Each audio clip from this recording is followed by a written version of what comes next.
when you're done with the I am passage, I'm the good shepherd, you get down to verse 19, and you see that it says a division occurs. So in other words, his words hit the audience so hard that there are three responses. One, it says a division occurred among them because of these words. Verse 20 says, and many of them were saying, he has a demon. So these words hit so hard that they say, he's demon possessed.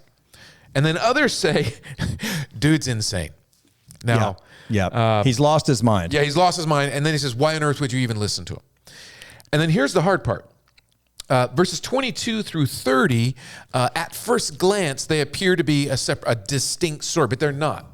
We know that this is a continuation of the Good Shepherd passage because in the midst of it, he's still talking about people as sheep. In fact, the Pharisees say, if you are the Messiah, just tell us plainly. And he goes, I have. That's true. Right? That's like a Three Are you Stooges. not listening to the words that are coming out of my mouth? He says, but you do not believe because you are not my sheep. My sheep hear his voice. So in other words, it's connecting directly to the Good Shepherd passage. And here's their response. Verse 31 says, and the Jews picked up stones in order to stone him. So the three responses, he's demon possessed, he's crazy, or he's blaspheming, and we have to, according to the law, put him to death. And I know that makes sense to many of you in our regular audience because it's the same response you have to Ben. And I can't tell you how many... Which one? One, two, or three? Oh, no, well, it's all three.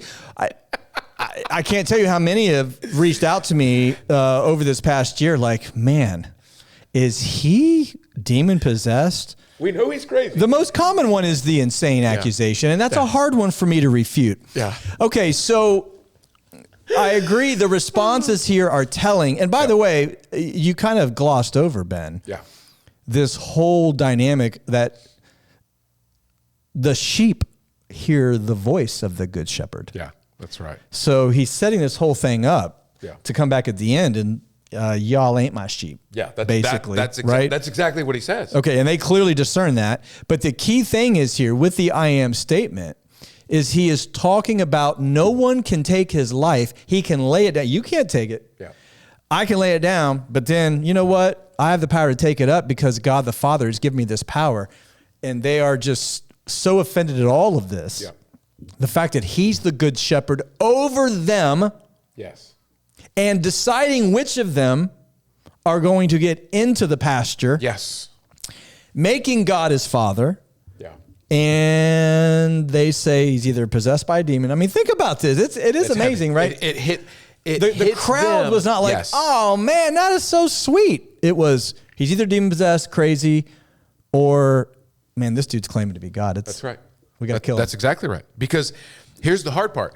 When we unpack what it means from the Old Testament, what we're going to understand is that not only is he making a claim to the Davidic throne, but specifically inside this claim of Davidic throne is also a very claim of divinity, which is why in verse 30 he says, I and my Father are one. Yes, that's right. And so as we unpack this, I'm hoping that it hits us as hard, not in a negative sense like it did these audiences, but I hope it hits us as hard as to the depth and the power of this statement and what it means in our lives. Hey, thanks for watching Theology is Fun. If you enjoyed this short clip and you want a little more theology and a lot more fun, well, then be sure to click the link above, which will take you to one of our episodes.